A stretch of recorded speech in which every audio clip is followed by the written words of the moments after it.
제가 15분 분량에 맞추려고 노력을 무지 많이 했는데 이게 누가복음 13장부터 24절까지 그 마태와 마가복음에 나오지 않은 말씀을 압축을 아무리 해도 이게 조금 시간이 약간 좀 넘는 듯합니다. 좀 하고 기도로 찬양 예배 시작하도록 하겠습니다. 우리 은총님은 빨리 내려와서 같이 예배에 참석해 주시기 바라겠습니다. 기도하겠습니다. 주님, 우리가 이제 찬양 예배를 통해서 주님께서 주신 말씀을 갖고 한번 같이 걸어가 보자 합니다. 이 말씀을 통해서 누가복음 13장 24절에 주신 말씀을 통해서 우리가 함께 걸을 때 우리의 삶에 보석이 발견되는 시간이 되게 하시고, 그리고 존재의 가치가 얼마나 더 의미가 있고 가치 있는 것인지를 한번 깊이 묵상할 수 있는 그런 기회가 되는 시간이 되길 간절히 바랍니다. 그리고 우리 교회에 작은 사람들이 모여서 저희가 서로를 나누고 있지만 이 나눔의 시작이 불꽃처럼 화라산처럼 타오르는 그날을 꿈꾸고 있사오니 그 시작은 미약하나 그 마지막은 주님께 영광 돌리기에 충분하게 주님이 함께하여 주시옵소서. 처음과 마지막까지의 모든 순서를 오직 주님께 영광되는 시간이 되기를 만들기 위해서 헌신하는 저희가 되겠습니다. 예배 시간 내내 성령으로 임하실 걸 믿으며 사랑이 많으신 우리 주 예수 그리스도 이름으로 기도했습니다. 아멘. 여러분 지난주에 누가복음 1장부터 12장까지 좀 했는데요. 그 다음에 13장부터 24절까지 여러분 그 숙제를 냈는데 다 읽으셨죠? 대답이 왜 없죠? 다 읽으셨죠? 제 얼굴 쳐다보셔야죠. 왜 아무도 안 쳐다보지? 왜 다 고개 숙이고 계시죠? 읽으셨죠? 여러분, 그 말씀을 읽는다는 거는 제가 생각할 때 기쁨을 배가시키는데 큰 도움이 되는 것 같습니다. 그래서 여러분, 제가 숙제 내는 거 꼭 시간 틈새 시장을 이용해서 꼭 읽어보시기 바라겠습니다. 자, 지금부터 이제 촬영 들어가겠습니다. 사랑하는 우리 성도 여러분, 그리고 이 시간에 이 영상으로 예배드리고 있는 성도 여러분, 그리고 세계 어느 곳에서라도 이 유튜브를 통해서 언젠가 이 영상을 통해서 주님의 말씀을 나누는 여러분에게 오늘 드리고 싶은 말씀은 누가복음 13장부터 24절 우리 한번 같이 묵상하는 시간을 갖도록 하겠습니다. 제가 오늘 말씀의 주제를 껍데기의 삶에서 존재적 삶으로 라는 거창한 제목을 만들었어요. 근데 사실은 지금 우리는 어디에 서 있는가라는 질문이 핵심이라고 생각하시면 될 것 같습니다. 오늘 한 가지 질문으로 먼저 말씀을 시작하고자 합니다. 여러분은 지금, 아니면 나는 지금 껍데기로 살고 있는가? 아니면 존재함으로 살고 있는가? 라는 질문을 하신 적이 있습니까? 우리는 매일 분주하게 살아갑니다. 더 많은 걸 가지려 하고, 더 높이 오르려 하고, 더 인정받으려 하고, 그리고 더 많은 사람들이 나를 인지해 주기를 바라고 살고 있습니다. 그런데 어느 날 문득 거울 앞에서 나 자신을 보신 적 있습니까? 나 자신과 대화해 보신 적 있습니까? 이런 생각이 스쳐 지나가지 않습니까? 도대체 난 누구인가? 나는 도대체 지금 내가 살고 있는 이 방법이 지금 맞는 건가? 때로는 내가 갖고 있는 지금의 이 네트워크, 아니면 내가 갖고 있는 이 직위, 아니면 내가 갖고 있는 이것들을 다 떼어놓고 오로지 자연인으로서 나를 봤을 때 과연 나는 어떤 존재인가? 라고 생각해 보신 적이 있는지요? 나는 독일 심리학자 에릭 프롬은 이렇게 말했습니다. 현대인은 소유하는 삶에 갇혀서 존재의 삶을 잃어버렸다라고 평하고 있습니다. 여기서 소유함이란 뭐냐? 해보죠. 내가 무언가를 가지려고 하는 거에 갇혀서 to be, 내가 존재함이라는 것을 잃어버렸다. 이렇게 표현하고 있습니다. 여러분, 성도 여러분, 우리도 너무나 오랜 껍질을 붙잡고 살아왔는지 모릅니다. 직함, 타인의 시선, SNS의 좋아요가 얼마나 늘렸는가, 그리고 내가 갖고 있는 재산은 얼마인가, 아니면 나는 어떠한 위치에 있는가, 그 위치를 누가 보장하는가. 그것이 무너지고 나면 나도 무너지는 것 같은 두려움 속에서 살아갑니다. 그러나 오늘 누가복음의 말씀은 분명히 선언합니다. 주님의 말씀이야말로 우리가 흔들릴 때 돌아가야 할 단단한 기준점이며, 다시 한번 강조하겠습니다. 우리가 흔들릴 때 돌아가야 할 단단한 기준점이며, 그 말씀이 우리를 껍데기에 허적거리는 우리의 삶을 존재함으로 끌어올리고 소유해서 생명으로 인도하신다는 사실입니다. 오늘 누가복음 13장, 24장까지 마태, 마가복음에 나오지 않는 4가지의 장면을 갖고 한번 같이 걸어가 보도록 하겠습니다. 첫 번째입니다. 누가복음 13장 1절부터 5절입니다. 13장 1절부터 5절. 회개하지 아니하면 망하리라. 이게 핵심 키워드입니다. 누가복음 1장 14절, 너 회개하지 않으면 망하리라. 그 중에 핵심 키워드 한번 보시면 5절을 보겠습니다. 너희에게 이르노니 아니라 너희도 만일 회개하지 아니하면 다 이와 같이 망하리라. 이렇게 나와 있습니다. 당시 예루살렘에 너무나 충격적인 사건이 일어났습니다. 현대의 뉴스로 말하자면 특종이 일어난 겁니다. 그 특종이 뭐냐? 빌라도가 갈릴리 사람들의 피를 버무려서, 사람의 피를 버무려서 제단의 제물로 섞어서 올렸다는 소식, 끔찍한 소식과, 그리고 실로암 망대가 무너져서 18명이 깔려 죽은 비극적 사건이 일어났습니다. 우리로 말하면 소위 말해서 있을 수 없는 어마어마한 인간의 피로 무언가를 만들어서 제단에 올렸고, 그 다음에 우리 정말 우연히, 여러분도 너무나 이태원 사건처럼 어마어마한 사건이 그 당시에 벌어졌습니다. 그래서 사람들이 예수님께 묻습니다. 왜 그들에게 그런 일이 일어났습니까? 그들이 더 큰 죄인이었습니까? 라고 질문합니다.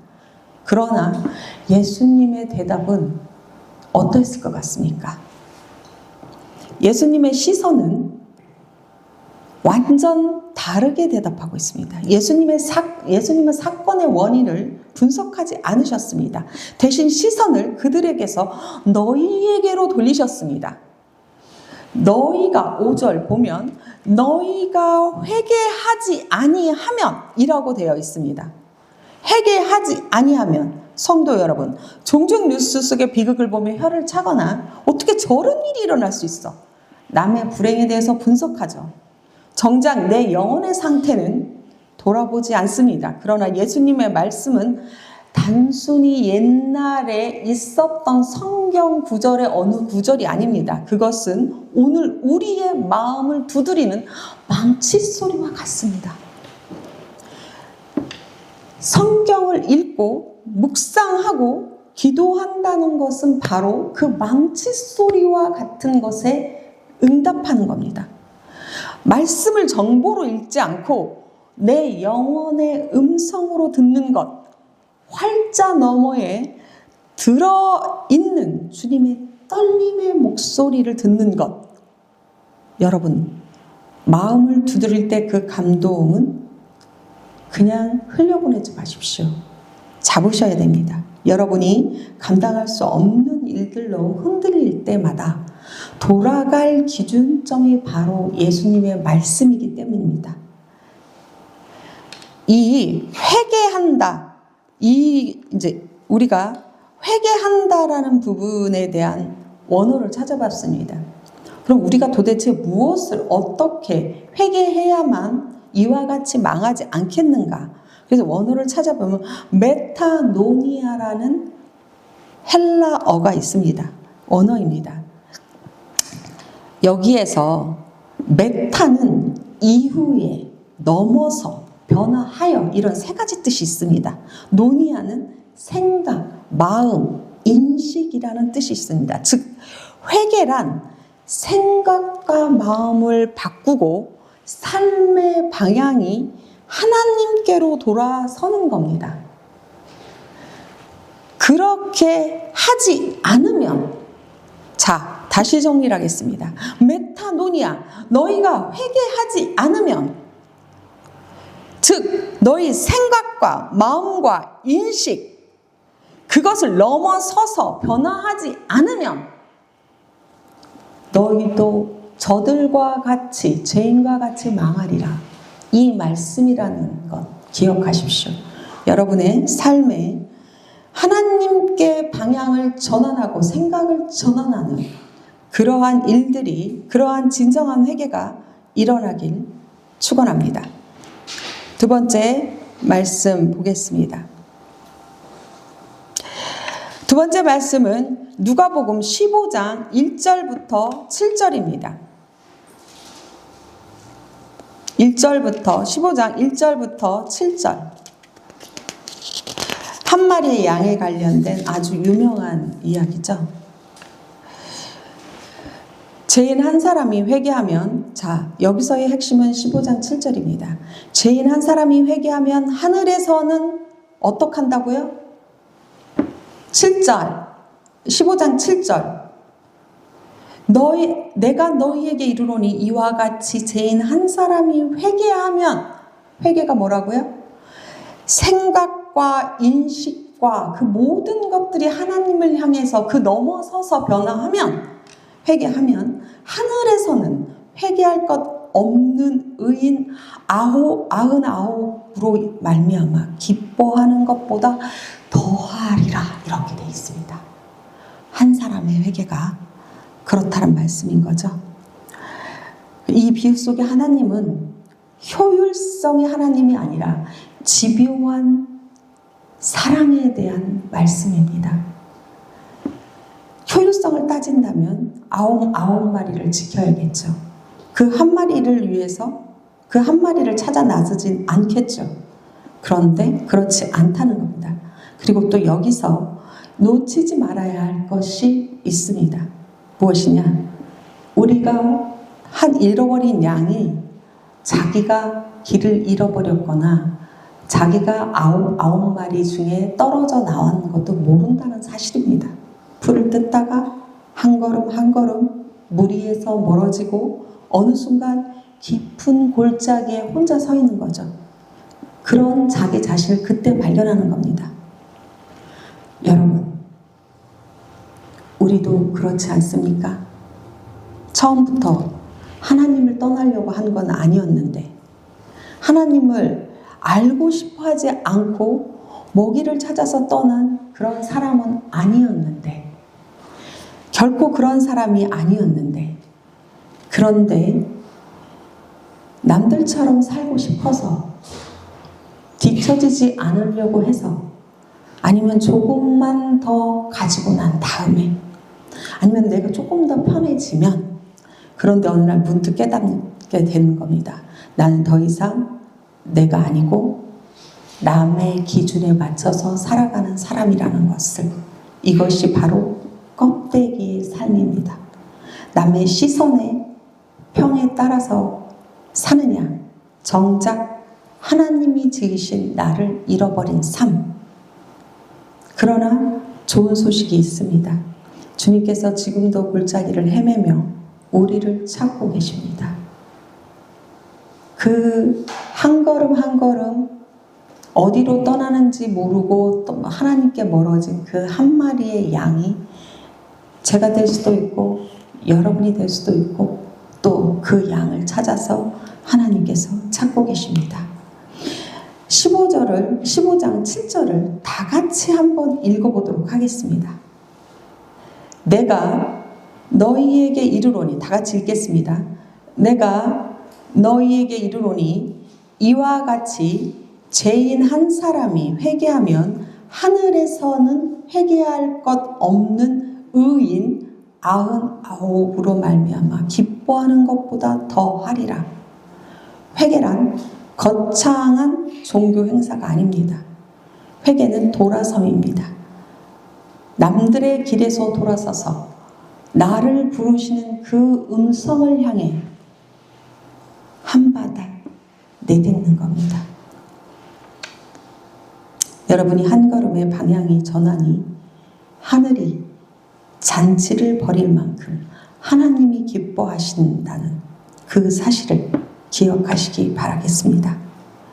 그토록 여러분은 귀한 존재입니다. 그토록 여러분은 하나님께서 절대 포기할 수 없는 사랑스러운 존재입니다. 기억하시기 바라겠습니다. 세 번째입니다. 누가복음 23장 39절에서 43절입니다. 누가복음 23장 39절.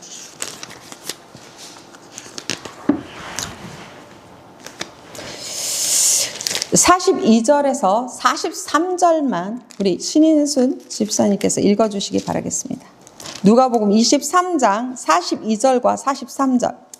이르되 예수여 당신의 나라에 임하실 때에 나를 기억하소서 하니 예수께서 이르시되 내가 진실로 내게 이르노니 오늘 내가 나와 함께 나보내 있으리라 하십니다. 네, 이 골고다 언덕에 있는 사건이죠. 예수님께서 십자가에 못 박히셨는데 양쪽에 강도가 있습니다. 한 강도는 예수님 비아냥거렸습니다. 뭐라고요? 내가 그리스도 아니냐? 너와 우리를 구원하라. 그런데 한쪽에 있는 다른 강도는 갚을 시간도 선행을 쌓을 기회도 자랑할 업적도 손과 발을 묶여 움직일 수도 없었는데 그가 가진 거는 오직 딱 숨 하나 남았습니다. 단숨 하나. 숨 하나뿐이었습니다. 그런데 그는 마지막 숨으로 그는 뭐라고 얘기했냐면 존재를 위한 선택을 했습니다. 소유의 관점에서 보면 그의 인생은 완전히 망친 사람입니다. 근데 빈손으로 죄인의 이름을 형틀을 위해서 죽어가는 자가 그가 뭐라고 예수님한테 얘기를 했냐? 예수여, 나를 기억하소서. 이 한마디로 그는 낙원으로 들어갔습니다. 여러분, 우리는 종종 착각합니다. 나중에 더 안정되면, 더 여유가 생기면 그때 신앙생활을 하겠다라고, 그리고 더 헌신해야지, 그리고 더 나아지면, 더 많은 것들을 가지면 내가 헌금도 하고, 그리고 더 나아지면 내가 더 많은 사람들을 알게 되면 그때 전도도 하고, 그리고 무엇을 위해서 할 수 있다, 이렇게 얘기합니다. 하지만 존재를 위한 선택은 나중이라는 건 없습니다. 단 한숨이 남았을 때 주님, 주님이 있는 나를 기억하소서 라고 말할 수 있는 그 단 한숨이 바로 이 순간, 여러분의 삶에 바로 존재하는 이 순간이라는 걸 잊지 않길 바라겠습니다. 껍데기를 다 버리고 그 자리에서 가장 진실한 신앙의 고백이 터졌을 때 여러분의 여러분의 삶을 두껍게 싸고 있는 그 껍데기는 무엇입니까 도대체? 나는 누구이고 무엇을 위해서 나는 존재하기를 원하시는지 깊이 묵상하고 주님의 말씀을 읽고 묵상하고 기도하는 순간 여러분이 알게 되는 그 경지에 이르러서 고백이 터져 나올 수밖에 없는 그 깊이, 주님, 저를 기억해 주십시오. 주님이 저와 함께 하는 걸 믿습니다. 라는 그 깊이에서 터져 나오는 고백이 여러분 삶에 진실한 주님과의 만남이 시간이 되기를 주님의 이름으로 축원합니다. 네 번째 장면으로 가겠습니다. 누가복음 24장 1절부터 6절입니다.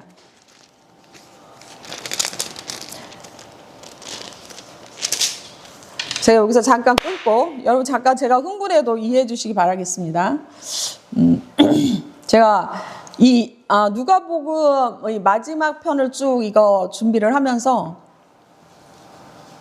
제가 너무 많은 은혜를 받아서 사실은 이게 이제 압축시켜서 여러분에게 전달하려고 하다 보니 많은 것들이 전달이 안 되긴 하지만 여러분 어쨌든 제가 조금 흥분해도 이해해 주시기 바라겠습니다. 자, 다시 편집 들어가겠습니다. 네 번째 장면 누가복음 24장 1절부터 6절입니다. 1절부터 6절은 뭡니까? 살아나심이죠. 부활하심이죠. 이거에 대한 이야기입니다. 여기에서 24장 5절에서 6절 중심으로 보겠습니다. 5절에서 6절. 여자들이 두려워 얼굴을 땅에 대니 두 사람이 이르되 어찌하여 살아있는 자를 죽은 자 가운데서 찾느냐? 여기에 계시지 않고 살아나셨느니라. 갈릴리에 계실 때 너희에게 어떻게 말씀하셨는지를 기억하라. 이 말씀이 바로 24장 5절에서 6절입니다. 안식 후 첫날 새벽 향유를 들고 무덤을 향한 여인들에게 한 말입니다. 그런데 무덤은 비어 있었습니다. 그리고 천사가 묻습니다. 어찌하여 살아있는 자를 죽은 자 가운데서 찾느냐라고 말씀하셨습니다. 이 질문은 오늘 우리에게도 동일하게 던지고 있는 것이 아닐까요? 성도 여러분, 우리가 혹시 죽은 것 가운데서 살아있는 의미를 찾고 있지는 않습니까? 이미 시들어버린 야망 속에서 채워지지 않는 그 욕망 속에서 끊임없이 비교하고 경쟁하고 서로를 상처 주는 그 무덤 속에서 안정적이라는 것을 갖기 위해서 불의와 타협하는 당당하지 않는 그런 곳에서 살아있는 생명을 찾으려고 헤매고 있는 것은 아닐까요? 부활은 단순히 2000년 전의 사건이 아닙니다. 부활은 오늘 우리의 일상과 우리의 삶과 우리의 생명과 우리의 세포 안에 침투하고 있는 능력을 갖고 있는 사건입니다. 부활은 죽은 관계도 살리고 시들어버린 꿈도 다시 일으키며 껍데기에 미쳐 날뛴 삶도 다시 돌아오게 만들고 주님 앞에서 진짜 호흡을 불어넣는 그런 능력 있는 게 바로 부활의 사건이고 부활입니다. 그 모든 시작은 주님과의 심층적 관계, 즉 말씀을 읽고 묵상하고 기도하는 것으로부터 출발한다는 사실. 부활하신 주님이 지금도 살아계셔서 우리의 무덤 같은 삶 속에서 같은 일상 속에서 우리의 부활을 위해서 같이 동행하고 있다는 것 여러분 기억하십시오. 그 동행의 시작은 여러분께서 주님의 말씀 여기서 심층이라고 했는데요. 깊이 끊임없이 읽고 묵상하고 기도하면 그 안에 생명력이 발생된다는 거, 살아난다는 거 잊지 않기 바라겠습니다. 결론적으로 다시 한번 여러분과 이야기를 마무리하도록 하겠습니다. 사랑하는 성도 여러분, 오늘 우리는 누가복음 4가지의 장면을 통해서 예수님이 부활이 우리의 기준점이 될 때 우리는 더 이상 죽은 것들을 붙들고 살지 않는 방향으로 우리가 전환할 수 있다는 사실을 알게 됐습니다. 그리고 용기도 생겨납니다. 왜냐고요? 부활하신 예수님이 살아있는 분, 살아있는 말씀, 살아있는 소망을 붙들고 일어서게 하기 때문입니다. 다시 한번 여러분 강조합니다. 여러분이 흔들릴 때, 여러분이 정말로 너무나 많은 것들로부터 어찌해야 모르고 흔들릴 때, 한 마리의 잃은 양처럼 길을 잃어버렸을 때 여러분이 돌아와야 될 거점이 어디냐면, 기준점이 바로 예수님의 말씀 안에 있다는 거, 그 예수님께 있다는 거, 여러분 다시 한번 제가 강조를 드리고요. 오늘 말씀을 내 장면은 13장에서 우리를 깨우시는 음성을 들었고, 15장에서는 우리를 찾으시는 사랑을 만났고, 어떻게 해요? 한 마리의 양이 바로 우리일 수 있습니다. 그리고 빈손으로도 가능한 존재의 선택을 보였습니다. 빈손, 아무것도 할 수 있는 딱 숨 하나밖에 남지 않은 그 순간, 주님 나를 기억하여 주시옵소서, 주님 내가 주님과 함께하고 싶습니다 라는 그 고백 하나로 그 사람이 바로 천당에 주님과 함께 올라갈 수 있었다는 사실 기억하시고, 죽음으로 이기시고 일어나신 부활의 능력을 우리가 24장에서 봤습니다. 이 4가지의 모든 것들을 간통하는 진리가 딱 하나 있습니다. 주님의 말씀은 우리가 흔들릴 때 돌아가야 될 기준점이라는 것입니다. 여러분의 삶에 흔들림이 어떠한 상황 속에서 흔들렸을 때 여러분이 돌아가야 될 기준점이 바로 여기에 있습니다. 주님의 말씀 안에, 그리고 주님과 함께 할 때 거기에 기준점이 있다는 거 다시 한번 여러분 마음속에 울림으로 남기길 간절히 바라겠습니다. 그리고 세상은 우리에게 끊임없이 묻습니다. 너 얼마 가졌니?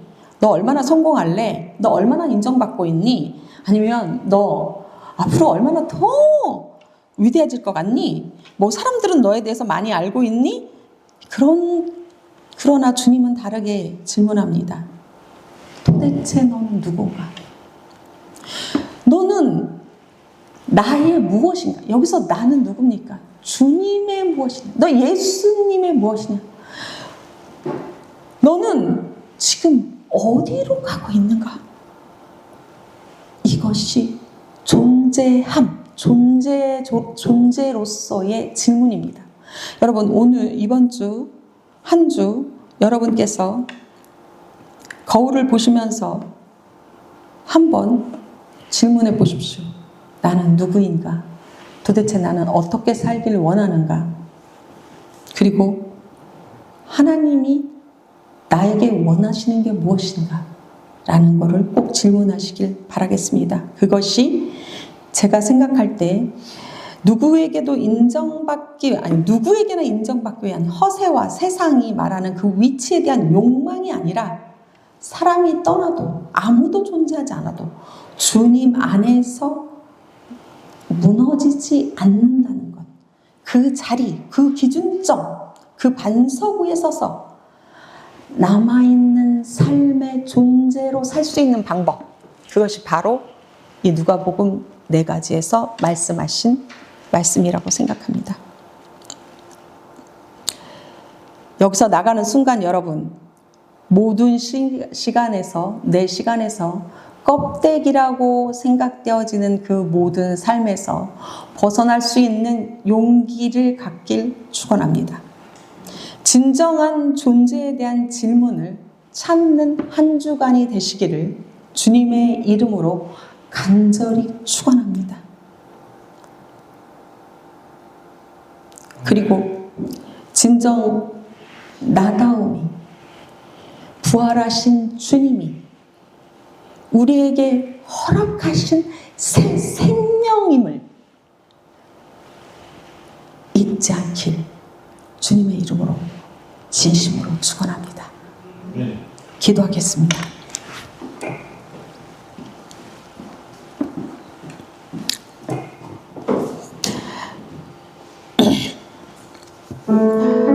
사랑하는 하나님, 우리는 너무나 오랫동안 껍데기를 붙들고 살아왔습니다. 남의 인생에 따라 살았고, 남이 성공한다는 방향으로 살았고, 세상의 기준에 흔들렸습니다.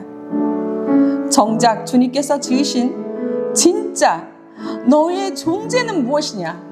너는 나의 무엇이냐? 라고 질문했을 때 아무런 대답도 할 수 없는 나 자신을 잃어버린 채 살아왔습니다. 오늘 누가복음 말씀으로 저희를 깨우쳐 주셔서 감사합니다. 깨어나게 하시고 찾아주시고 빈손으로도 가능한 존재의 선택을 보여주시며 무덤을 여시고 살려주신 주님을 찬양합니다.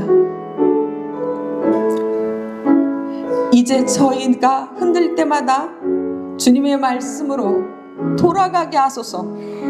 거기 기준점에서 다시 시작할 수 있는 힘과 용기와 능력을 주님께서 주신다는 거에 의심치 않게 하여 주시옵소서. 소유를 위한 선택이 아니라 존재를 위한 선택을 하게 하여 주시옵고, 껍데기의 삶이 아니라 부활의 능력 안에서 살아 숨쉬는 우리가 되게 하여 주시옵소서. 하여 주님,